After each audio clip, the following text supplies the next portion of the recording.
Good morning, good afternoon po. Alas 4:07 na ng hapon. At ang ating pag-usapan po sa ngayon ay matindi. Si Kim Rodriguez ba ay may Piatos de Gobernador Daniel Fernando ng Bulacan? Yan po ang pag-uusapan natin. So ngayon, at bakit naman ito sasagutin natin ngayon kung bakit? Kasi po, napag-alaman ko na sa records ng Commission on Audit, ang probinsya po ng Lalawigan or Lalawigan ng Bulacan ay mayroon pala silang kakaiba, parang nakipag-contestan din sa Davao City.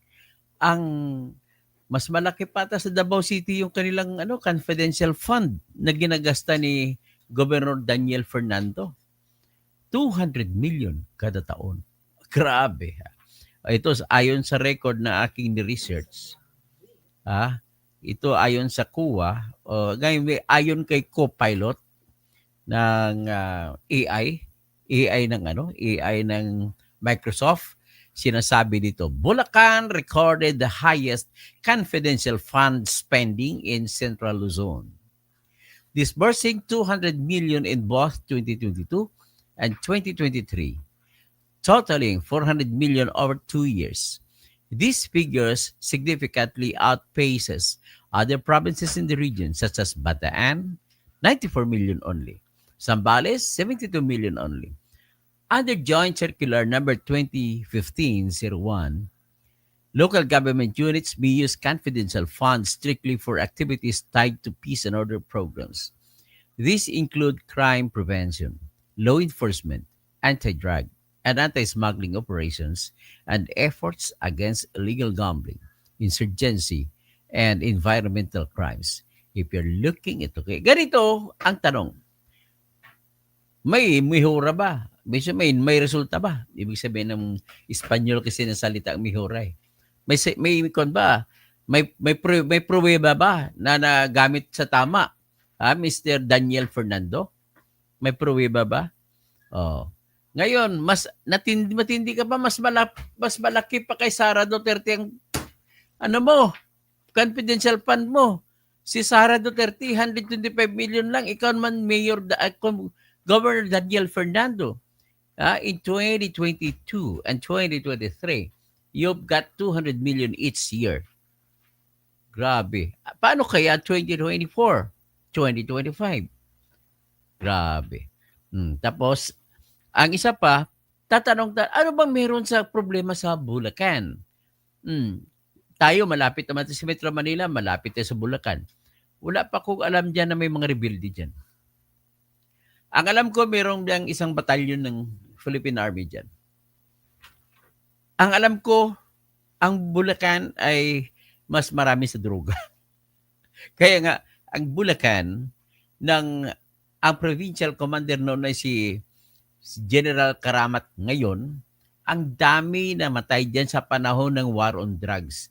Number 1 province in terms of number of killings that occurred sa Bulacan. So ngayon, ibig sabihin, bakit kailangan pa ng confidential fund? Di ba ang Bulacan parang rice province yan, kagaya katabi ng Nueva Ecija, katabi ng Pampanga. Bakit ganoon kailangan pa ng confidential fund dyan sa Bulacan? Mr. Daniel Fernando. O naman kaya, baka Agent Kim, napunta kay Agent Kim yung mga binibigay ng ginagastos na confidential fund. Ito naman ay tinatanong ko, Governor Daniel Fernando, sapagkat ganito po yan. Una, highly irregular po para sa isang probinsya na magkaroon ng confidential fund. Para saan yun? Para sa may mga rebuilde ba dyan? May mga smuggler ba dyan? Wala naman wala man atang port din sa Hagonoy, yung mga coastal towns ng Bulacan. So para saan? Ngayon, napag-alaman natin na mayroong umiikot na kwento. Ipakita ko muna ng umiikot na kwento. Siguro, natin. Ipakita natin. Pakisagot mo nga muna to. Nagla-live lang ako. O ito, isi-share ko muna.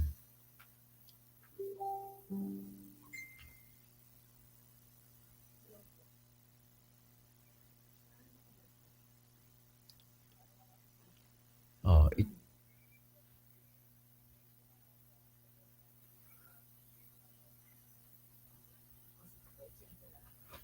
so, hindi to.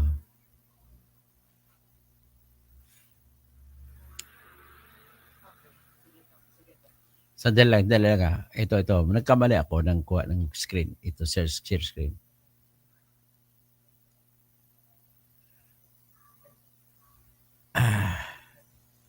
Ito. Okay, i-play ko ha. Responds to Bulacan Governor Daniel Fernando dating rumors, viral TikTok reactions. Get ready to dive into the latest buzz surrounding Kim Rodriguez and Bulacan Governor Daniel Fernando. These two are making headlines, but not for the reasons you might expect. Kim, the talented actress, and Daniel, the re-elected governor, have sparked dating rumors that are taking the internet by storm. But here's the twist. Kim seems to be taking it all in stride. In a series of TikTok videos, she's responding to the online chatter with a mix of humor and subtle shade, leaving fans both entertained and intrigued. So what's the story behind these rumors? Well, it all started with a viral photo of Kim and Daniel posing in front of a luxury car, with Kim holding a bouquet of flowers. The picture went viral, and soon, netizens were speculating about their relationship. But here's where it gets interesting. Kim hasn't confirmed or denied these rumors, and neither has Daniel. Instead, she's chosen to respond with a playful twist, lip-syncing to Leona Lewis' Bleeding Love, and sharing Filipino lines that hint at love and devotion. One netizen commented, "Dedma sa basher basta may Daniel Fernando," to which Kim replied with a simple yet clever response, "Pick it, close your eyes," accompanied by a laughing emoji. In another video, she lip-syncs a line that translates to, "I finished my studies, but because of my love for you, I became stupid at everything." The comments section is a mix of speculation and support. Some netizens find the idea of a relationship between Kim and Daniel intriguing, especially since Daniel is single and has been governor since 2019. Others defend Kim, pointing out that there's nothing wrong with a potential romance. As of now, Kim and Daniel have yet to address the dating speculations directly, leaving fans to wonder if there's more to the story than meets the eye. So what do you think? Are these rumors just harmless fun? Or could there be something more to this unexpected pairing? Stay tuned as we keep an eye on this developing story. Okay. Alam mo ba na kamakailan ng actress si Kim Rodriguez ay umattend ng Labor Day sa Bulacan? Kung saan napakaganda ng kasuotan nito na pinuri ng maraming mga netizens. Si Kim ay isang actress, blogger at endorser sa Pilipinas. Nakilala siya dahil sa kanyang mga pagganap sa iba't ibang movie na kinagiliwan naman ng maraming mga netizens. Samantala, ngayong taong kasalukuyan ay patuloy na aktibo ang actress sa kanyang mga social media account at nagbabahagi ng masasayang video para sa kanyang mga fans. Napuri naman siya ng mga netizens dahil tila mas naging blooming daw umano ang actress kumpara noong nakaraang taon. Umaasa naman ang kanyang mga fans na muli nila itong mapapanood sa mga pelikula. So ito ha.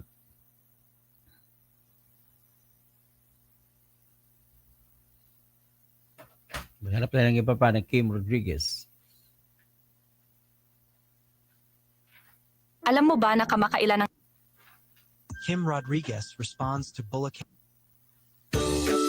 Yan ha. Nakita niyo yan?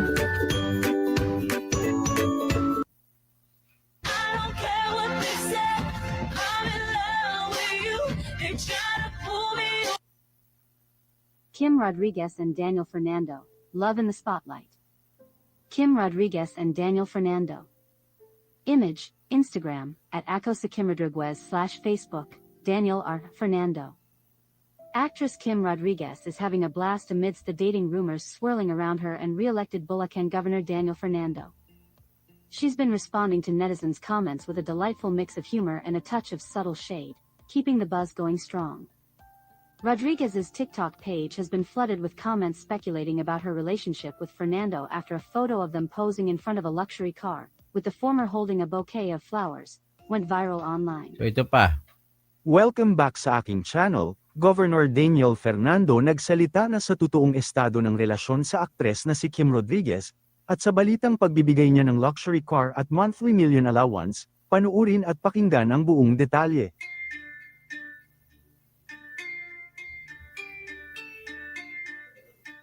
Binasag na nga ni Bulacan Governor Daniel Fernando ang kanyang katahimikan patungkol sa bali-balitang pagbibigay niya daw ng luxury car at 1 million monthly allowance kay Kim Rodriguez. Na napapabalitang karelasyon niya ngayon, matatandaan kasi na naging malaking usapin sila sa publiko matapos na makita silang magkasama at magkaakbay pa. Makikita rin na may hawak pang bulaklak si Kim Rodriguez, na ayon sa mga netizens ay binigay daw ng gobernador. Marami din ang nakapansin na may luxury car sa kanilang likuran at may ribbon pa. Na tila kabibili lang din at pinaniniwala ang binigay kay Kim Rodriguez ni Governor Dan Fernando. Pero sa kabila ng usap-usapan tungkol sa mga ibinabatong isyu kay Fernando ay agad niya naman itong itinanggi, lalo na ang relasyon nila ni Kim Rodriguez.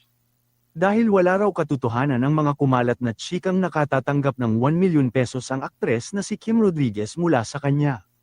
Itinanggi niya rin na binigyan niya ng luxury car ang aktres, at wala din daw silang relasyon nito, at naturang fake news daw ang balita patungkol sa kanila. Matatandaan kasi sa ulat ng isang lokal na pahayagan, minali siya lamang daw ang larawan na ipinakalat lamang daw ng mga kalaban ni Fernando sa politika, upang siraan siya sa mga tao. Ayon pa kay Fernando, year 2022 pa raw kuha ang nabanggit na larawan, at maging mga kaibigan ng gobernador kasama na si Fernando ay natawa na lamang daw sa issue. Kilala raw kasi si Fernando bilang masinop sa pera, at hindi raw gagamitin sa ganitong bagay ang pera ng taong bayan, matapos ngang ma-re-elect kasama ng vice-gobernador na si Alex Castro. Nakapokus daw ngayon si Fernando sa serbisyo publiko para sa mga Bulakenyo, maging si Kim ay tila hindi rin naman apektado ng pumutok ang issue at pasimpleng binara lamang ang mga netizen na nang asar sa kanya. Kaya naman ang naturang balita, sadyang fake news daw, kaya naman wag daw basta-basta maniwala. Kayo mga ka-showbiz, anong masasabi nyo sa ating showbiz topic ngayon? Kung may opinion kayo ay magkomento lang kayo sa aking comment section. At So at least yan ang kita na ninyo. Ang issue lang dito ay pinakasimple lang. Dahil may 200 million ka na confidential fund, Daniel Fernando, kada taon, mas malapit pa kay Sara Duterte, ay ipaliwanag mo naman kung saan mo napunta ang 200 million mo. Kaya ang tanong ng bayan, ang tanong ko nito, kaya may question mark, si Kim Rodriguez ba na ang Mirigris Piatos mo, Gobernador Daniel Fernando? At totoo ba yung 1 million a month ang binibigay mo na allowance ni Kim Rodriguez? Ingits naman kami. Ang gaganda pa ng partner mo, no? Bagay, iba na talagang sumikat sa Scorpion Nights, no? Naalala sa Scorpion Nights yung lalaking naninilip at nagbats-bats pa. Yan ang Scorpion Nights nung araw. Dito siya sumikat sa Scorpion Nights si Daniel Fernando. So, after all, wala naman siyang special na kakayahan kasi mula nung pumasok siya, naging gobernador siya ng Bulacan, wala namang special na nangyari sa Bulacan. Yung airport yan, gawa naman ni Ramon Ang yan. Hindi naman sa kanyang gawain yan. In other words, he is just another ordinary, useless guy who became governor of the historic province of Bulacan. Historic kasi maraming mga bayani dyan.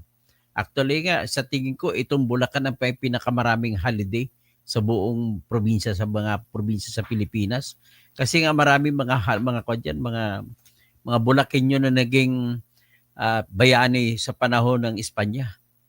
So, Bernard Shaw, magastos si Scorpio Nights, no? Magastos. So, ilang King Rodriguez kaya ang binabanata nito ni Daniel Fernando.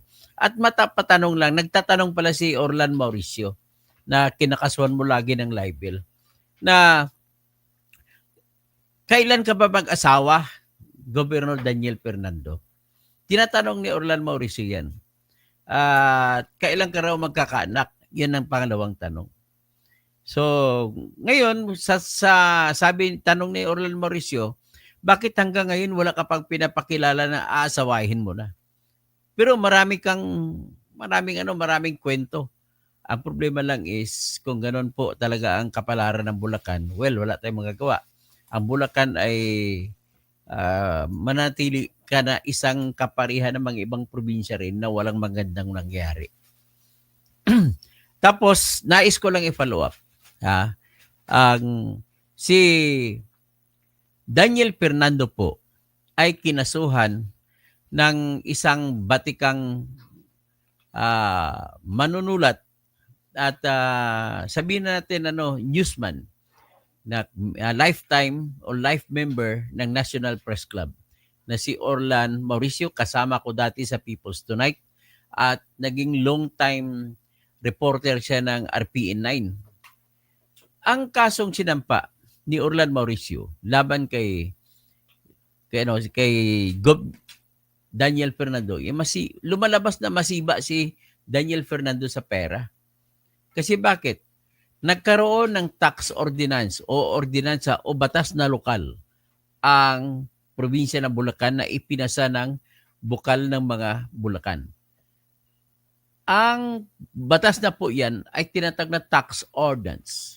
So tax ordinance na naglalayong tataasan ng 15% ang buwis na tinatawag na real property tax na sinisingil sa lahat ng mga bayan na sakop ng probinsya ng Bulacan. Hindi yan kasali ang independent city ng Malolos.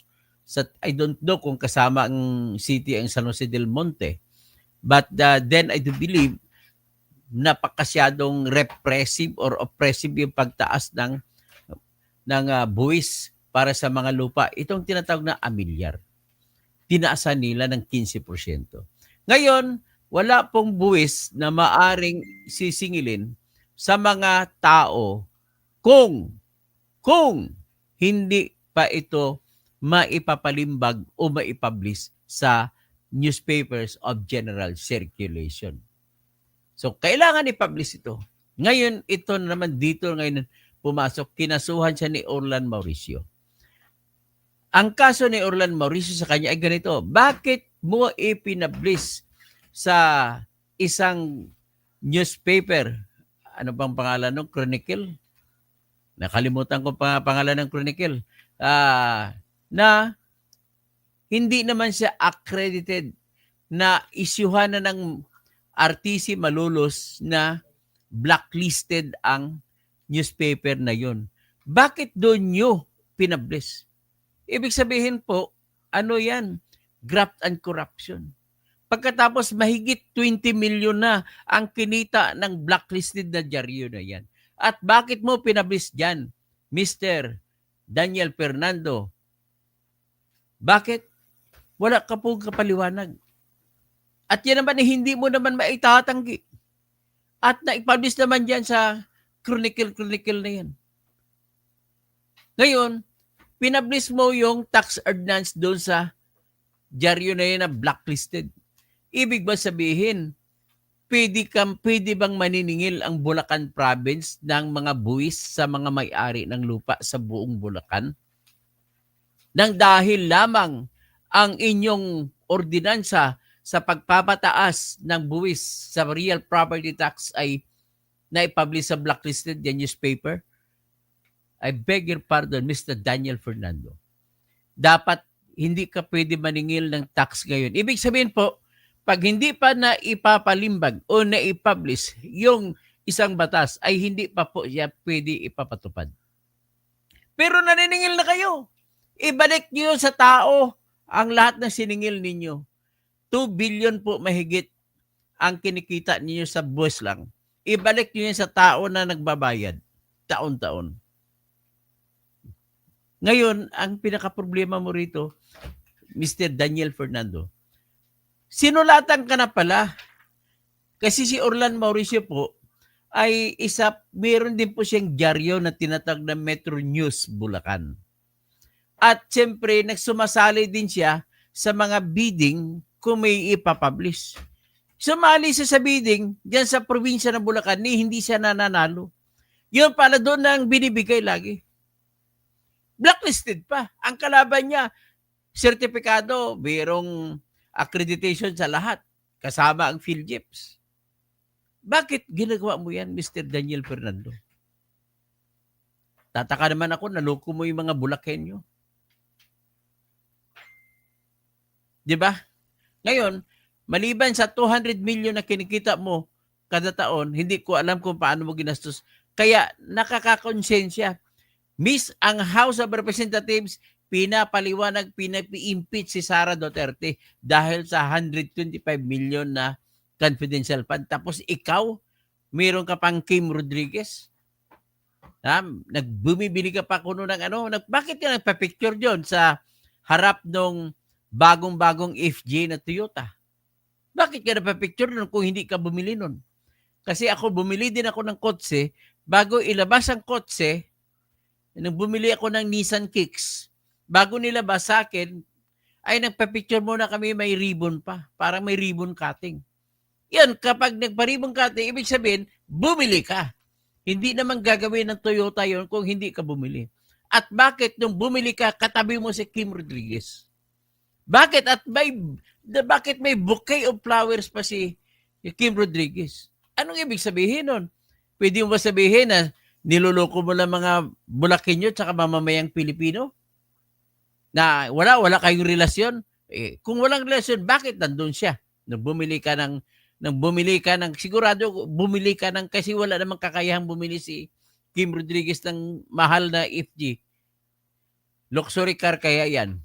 Tapos, bakit may bouquet of flowers si Kim? Sagutin mo yan. Sinasadya mo ba na hindi ka mag-aasawa? Na para marami kang magiging lisensyado ka, marami kang magiging girlfriend? Di ba, Mr. Daniel Fernando? So paano ang paliwanag sa lahat ng Bulakenyo yan? Na ang pera ng Bulacan, ang sinisingil dyan sa mga real property tax ay pinambabae mo lamang. Ngayon, kinasuhan mo pa may gana ka pang kumaso ng libel. Nag-press-con si Orlan Mauricio sa pagsampa niya ng kaso tungkol sa tax ordinance, dokumentado naman siya.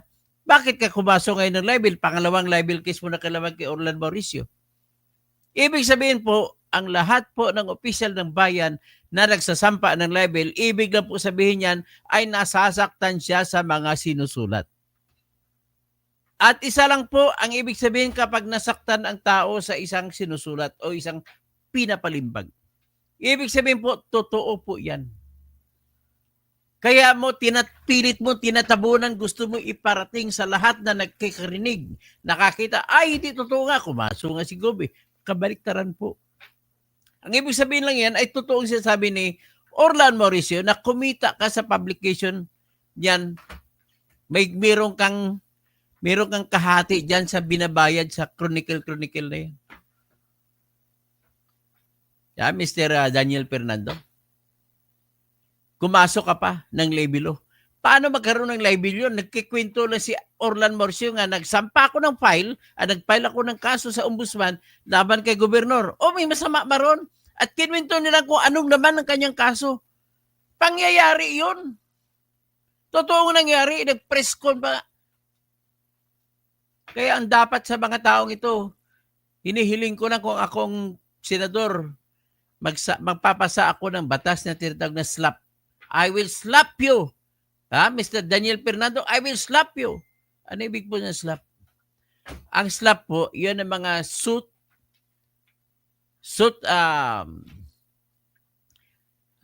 intended to discourage public participation. Kaya nga, i-plan ko ang slap kasi nakalimutan ko yung big sabihin ng L. Slap case.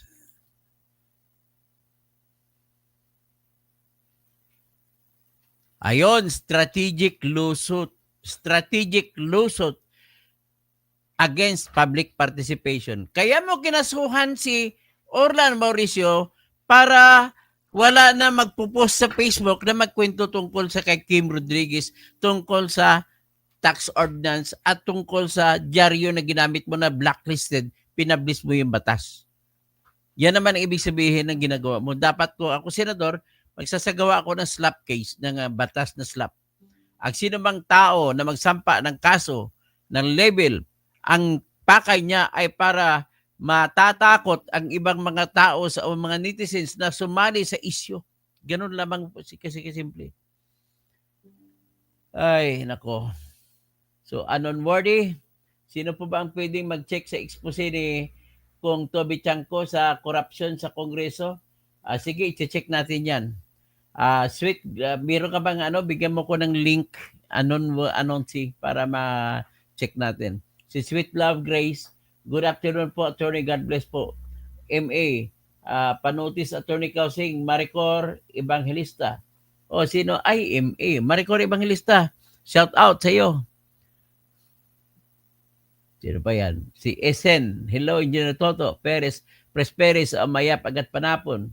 Bernard Show. Magastos si Scorpionites. Pastor Odi Rabi. Bernard Show. Malakas gumastos si Scorpionites, no? Andre Gueco, watching from Singapore. Cassandra Daisy. May kanya-kanyang Mary Grispiatos, lalo si BBM, may dami niyang Mary Grispiatos. Si Valdez, marami ding Mary Grispiatos. Eulalio Orlasan, bawiin na lahat ng confidential funds para magkaroon na, para magkaalaman na kung talagang saan nila ginastos. Balik nyo na lahat ng confidential funds. Yan lang masasabi ko at magandang hapon po sa lahat.